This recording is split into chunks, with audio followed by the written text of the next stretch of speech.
ainda mais o senhor estava enfermo, né? Agradeço muito.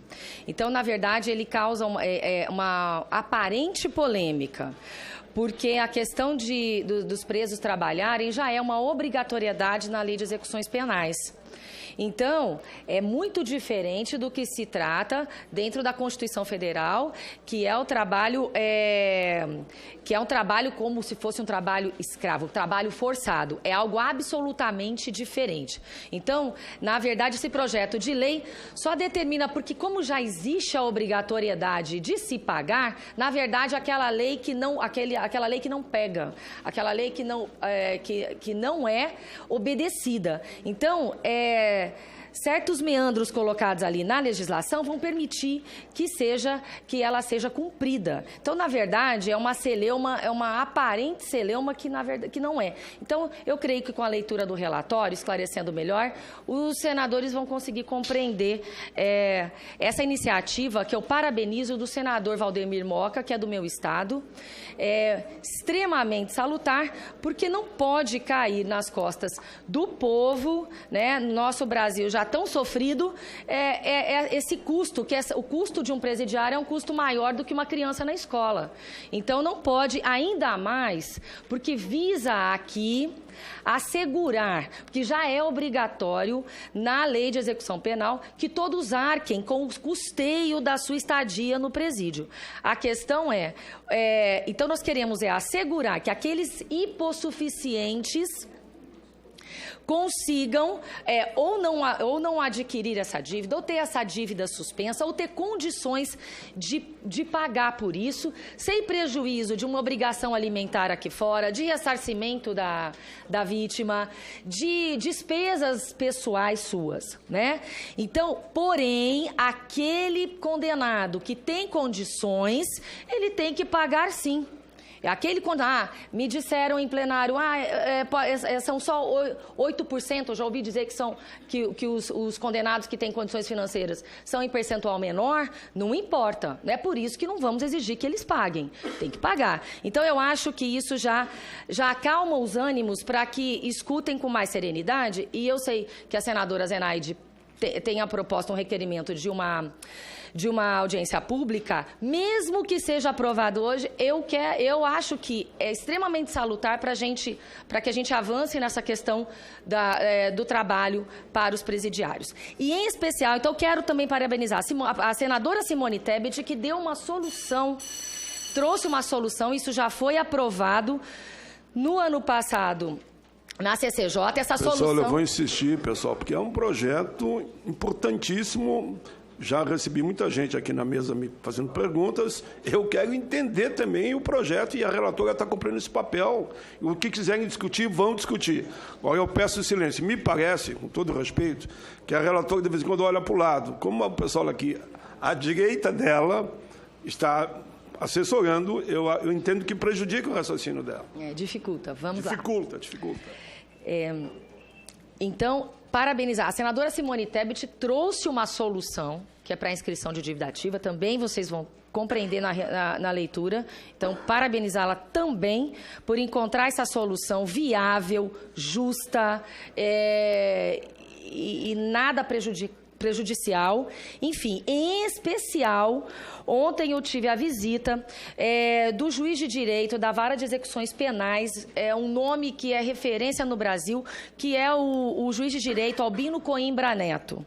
O trabalho do juiz Albino Coimbra, e ele esteve conosco trabalhando e burilando ainda mais esse texto. Então, a contribuição dele foi relevante e a experiência que ele tem, por isso que, em uma eventual, mesmo aprovando aqui, eu acho extremamente importante escutar esses casos de sucesso. Então, eu vou passar a leitura e, além de tudo, o ministro Sérgio Moro ontem deu uma entrevista. Moro pede que empresários deem oportunidade de trabalho a presos. Eu vou ler só depois um trechinho. O relatório é curto e a análise é um pouquinho maior, mas eu acho salutar ler o relatório, não pular, tá? Justamente para que todos compreendam. Vem ao exame dessa Comissão de Direitos Humanos e Legislação Participativa, CDH, O projeto de lei do Senado, PLS 580 de 2015, de autoria do então senador Valdemir Moca. O projeto visa alterar a Lei 7.210, de 11 de julho de 1984, que é a Lei de Execução Penal, para estabelecer a obrigação de o preso ressarcir ao Estado as despesas com sua manutenção. Na verdade, de ratificar isso, essa já estabelecida obrigatoriedade.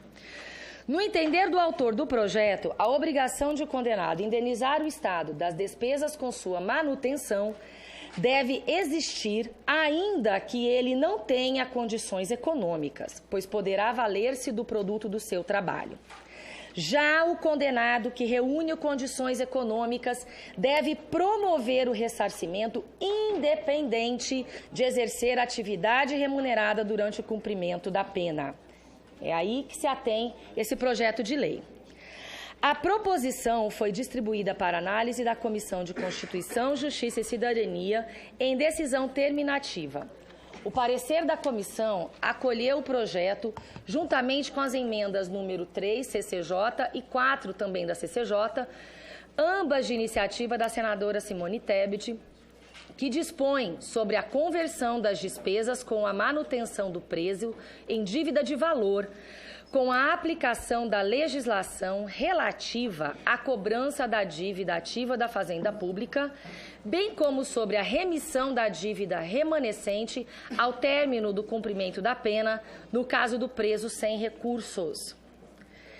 Interposto o recurso regimental, a matéria passou a ser terminativa no plenário, onde recebeu a emenda número 5 do plenário, de autoria do senador Humberto Costa, que cria regramento para a situação do preso provisório. Também extremamente importante essa contribuição do senador Humberto Costa. Na sequência, veio encaminhada para a CDH por força da aprovação do requerimento número 326 de 2019 e deverá regressar para o plenário depois do exame por essa comissão. Análise. Nos termos do artigo 102e, inciso 6 do Regimento Interno do Senado Federal, compete à CDH opinar sobre proposições que tratem da garantia e promoção dos direitos humanos, sendo, por isso, regimental o exame da matéria. Consideramos oportuna a iniciativa.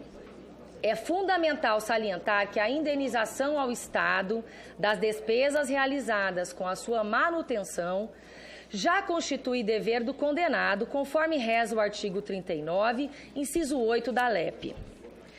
Isso não é nenhuma novidade, também nenhum absurdo, pois todos sabemos que tudo tem um custo e que todos devemos quitar nossas dívidas. Então, isso está fora de discussão, completamente, para que a gente não atrapalhe o andamento a compreensão dessa matéria aqui que vai para a votação. Conforme bem lembrado pelo senador Ronaldo Caiado, em seu relatório aprovado na CCJ... vou pedir silêncio de novo, senador. Eu tenho insistido muito, que prejudica a relatoria e prejudica todos nós.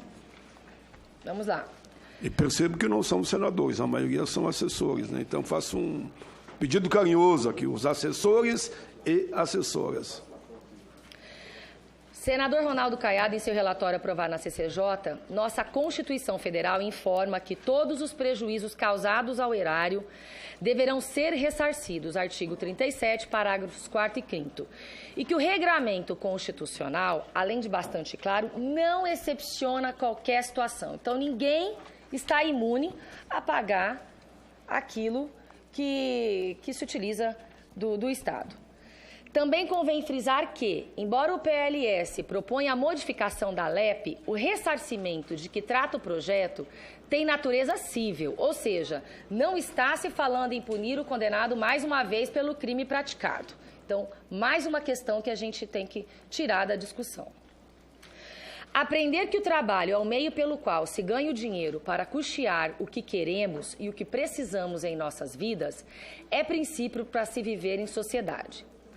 Saber o valor do trabalho e valor do dinheiro é questão básica para a reinserção social. Cidadãos que aprendem isso e colocam em prática são os que conseguem viver em sociedade de forma harmônica e próspera. Vivemos em uma época de depuração de valores. Cada vez mais a sociedade exige dos indivíduos a assunção de responsabilidade pelos atos praticados. Provavelmente por causa disso, por se tratar de um princípio de justiça, este projeto de lei recebeu tantos apoios do programa E-Cidadania. Foram 45.937 pessoas que declararam apoio ao projeto, enquanto somente 1.428 pessoas se colocaram contrárias. Não podemos ignorar que, por essa amostra, 97% da população brasileira quer que todo preso arque com seus custos. Eu escuto a voz do povo e, como sua representante neste parlamento, não posso ser contrária a esse projeto. O PLS número 580 de 2015 atende a duas situações distintas. Uma, cria uma regra geral que obriga o preso a promover o ressarcimento ao Estado, independente da condição financeira, e também cria uma regra específica para aquele que não possuir recursos próprios para cumprir a obrigação. Nesse caso, o preso deverá valer-se do trabalho. É de bom alvitre reforçar que de forma alguma estamos defendendo que o preso seja submetido nem a trabalhos forçados, que é hipótese desumana, além de inconstitucional, e nem a trabalho obrigatório. A sugestão do PLS traz a obrigatoriedade para o ressarcimento e o trabalho é somente uma forma encontrada para que o preso consiga arcar com essa despesa. A LEP já considera o trabalho do condenado um dever social e condição de dignidade humana. E, inclusive, reputa falta grave a infração desse dever. Em nosso entendimento, o projeto de lei tão somente associa o dever social do trabalho do preso à obrigação do ressarcimento.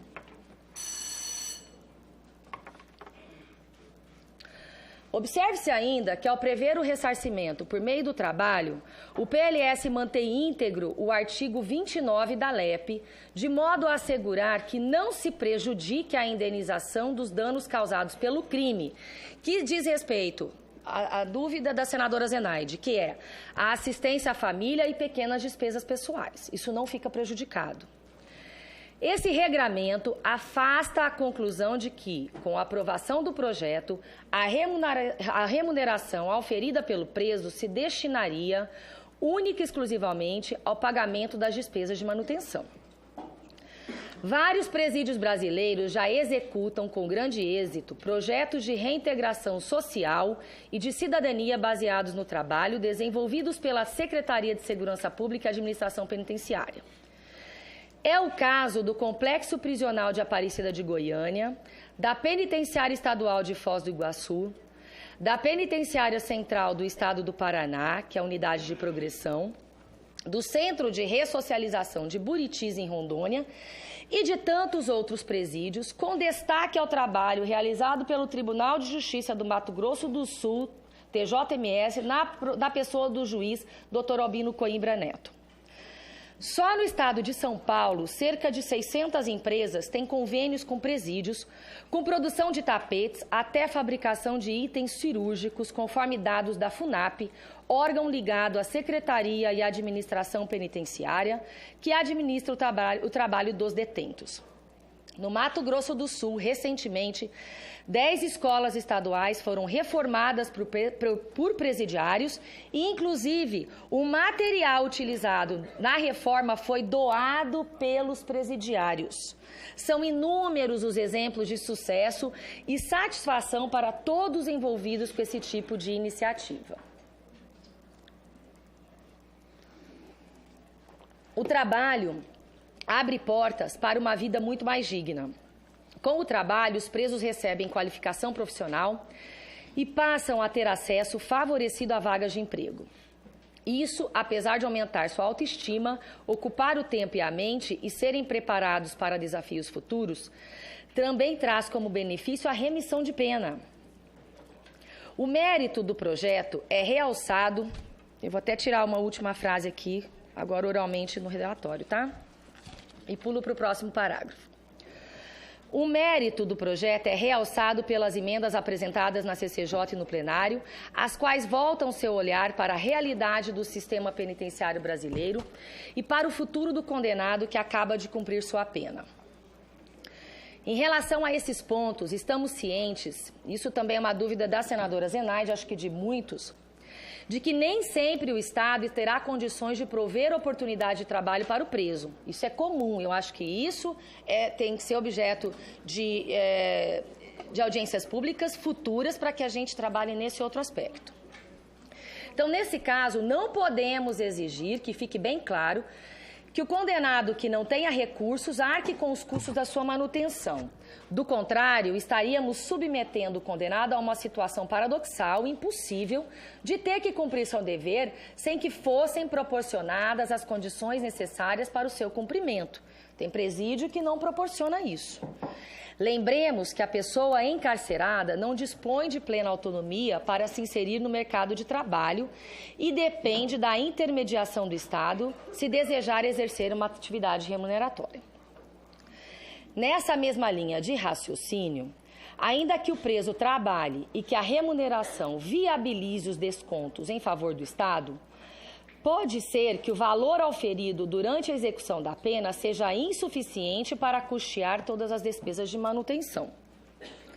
Pensando nisso, para que o preso hipossuficiente não saia da prisão já como um devedor, o que seria um primeiro obstáculo à sua ressocialização, e para que fique bem claro que o objetivo da proposta não é criminalizar a pobreza, estamos propondo, na forma do substitutivo apresentado ao final, a suspensão da exigibilidade do débito por até 5 anos, em caso de hipossuficiência, para que se aguarde eventual modificação da condição econômica do devedor, extinguindo-se a obrigação após esse prazo. Outro ajuste que estamos propondo é a fixação de um teto para que o desconto das despesas com a manutenção para a manutenção do preso hipossuficiente. A ideia é que, nesses casos, o desconto seja fixado em até, que já existe, nós queremos só limitar isso, já existe, nunca ninguém reclamou. Nós queremos ainda dar mais segurança e limitar em até 1/4 da remuneração percebida pelo preso. Que isso já existe em alguns estados e nunca ninguém reclamou. No estado do Mato Grosso do Sul tem sido feito de 10% a 15% apenas para garantir essas questões aí duvidosas por alguns dos senadores, que estão em dúvida, né? E isso é compreensível. Esse aperfeiçoamento foi inspirado no regramento proposto para a matéria pelo PLS número 513 de 2013, que promoveu verdadeira reforma na LEP e foi amplamente debatido e aprovado por esta Casa.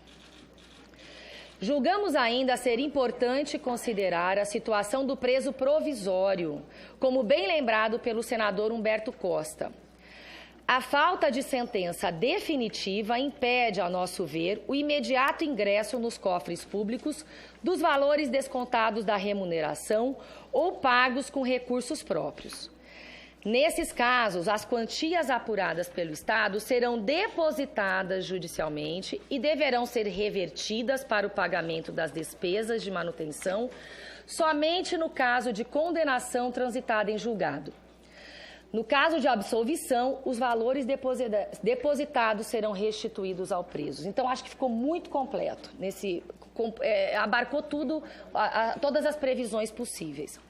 Então, por todos esses motivos, sugerimos a consolidação do projeto e das emendas a ele apresentadas na forma do substitutivo que apresentamos. Ante o exposto, votamos pela aprovação do projeto de lei do Senado número 580 de 2015, acolhendo as emendas número 3 CCJ, 4 CCJ, 5 do plenário, na forma da seguinte emenda constitutiva. Tá? Que fica assim redigido. Projeto de lei do Senado número 580 de 2015 altera a lei 7.210 de 11 de julho de 1984, que é a Lei de Execução Penal, para estabelecer a obrigação de o preso ressarcir o Estado das despesas com sua manutenção. O Congresso Nacional decreta os artigos 12 e 39 da Lei número 7.210 de 11 de julho de 84 passam a vigorar com as seguintes redações. Após o caput do artigo 12, para ficar bem sedimentado. Parágrafo 1º. O preso ressarcirá ao Estado as despesas realizadas com a sua manutenção no estabelecimento prisional. Isso já está na legislação. Parágrafo 2º. Se não possuir recursos próprios para realizar o ressarcimento, o preso valer-se-á do trabalho nos termos do artigo 29 da lei, fixado o respectivo desconto mensal em até 1/4 da remuneração recebida. Parágrafo 3º.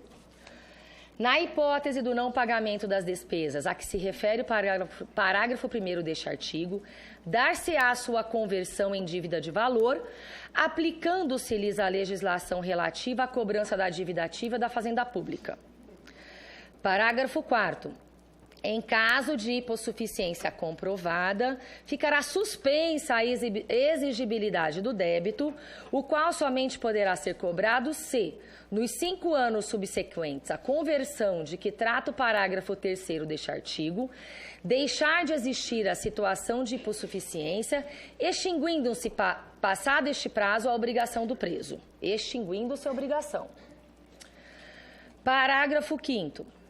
Os valores decorrentes das despesas de manutenção do preso provisório serão descontados da remuneração ou pagos com recursos próprios e depositados judicialmente, devendo ser revertidos para o pagamento das despesas de manutenção no caso de condenação transitada em julgado ou restituídos no caso de absolvição, que isso é nova redação. E o inciso 8 do artigo 39 fica: indenização ao Estado pelas despesas realizadas com sua manutenção. Bom, eu quero destacar aqui que não sou contra a realização de audiência pública, mas não é o caso, senadora, ainda, que não tem a ver. Por isso, eu acho que isso aqui seria bem possível ser aprovado. O que eu gostaria de destacar aqui é uma experiência própria. Nós temos inúmeros casos que aí compete não no nível federal, compete que os estados estejam dispostos a trabalhar em cima disso, porque nós não temos como obrigar cada presídio é uma situação, cada presídio é um custo para cada preso, e aí depende também de uma mobilização, de boa vontade do Tribunal de Justiça em atrair os empresários, tá? Uma questão que eu tenho é: o meu marido, na área de hotelaria, emprega camareiras do sistema semiaberto. Essas reeducandas já passaram pela empresa do meu marido, mais de 100 reeducandas no sistema semiaberto, e trabalharam como camareiras. Para o empresário é muito econômico, é muito gratificante, e hoje nós não temos nenhuma funcionária do semiaberto, nenhuma colaboradora, porque depois que elas cumprem as penas, elas são desligadas desse programa e aí vão para a rua. Se você quiser contratá-las, registrá-las, você pode fazer. E na empresa do meu marido não temos mais nenhuma presidiária, por quê? Todas estão registradas no regime CLT. E as suas famílias foram contratadas irmãs, sobrinhas, tias. Então, é algo realmente que funciona e que aí parte do nosso trabalho é divulgar isso. Aí o ministro Sérgio Moro, tem um empresário que disse o seguinte: para nós empresários, isso foi numa entrevista, foi numa audiência pública, do ministro Sérgio Moro essa semana. Para nós empresários é uma maravilha, uma vantagem, disse Júnior, revelando à Agência Brasil que os custos com a contratação de um apenado podem chegar a ser 65% inferiores aos de outro trabalhador. O que lhe permitiu, inclusive, vencer licitações para fornecer serviço a órgãos públicos. Disse Júnior, né? Eu fiz um teste com alguns reeducandos e consegui êxito, porque o meu valor, o valor do serviço dele, era menor, porque minha mão de obra era mais barata, acrescentou o microempresário, que chegou a ter 7 apenados entre seus funcionários. No Mato Grosso do Sul, nessa reforma dessas escolas, onde até foram descontados da remuneração apenas 10%, senadora Zenaide, da remuneração dos presos, e os presos compraram todo o material da reforma. O Estado pagou esses presos, o Estado do Mato Grosso do Sul pagou, e com isso deixou de licitar. Então, a economia foi, assim, enorme. E agora a nossa luta está sendo, e vai o meu apelo aqui para o governador Reinaldo Azambuja, que mantenha esses presidiários para a manutenção. Porque senão daqui 2, 3 anos a gente tem que fazer esse trabalho todo. Vai só esse meu recado. Enfim, é extremamente importante, e o projeto de lei, com todas essas emendas e substitutivos, ele é muito tranquilo e não passa por essas discussões calorosas que, de repente, a gente acha que passaria e não são. Então, é este o relatório, pela aprovação. Muito obrigada, senador. Só um minuto. Eu agradeço.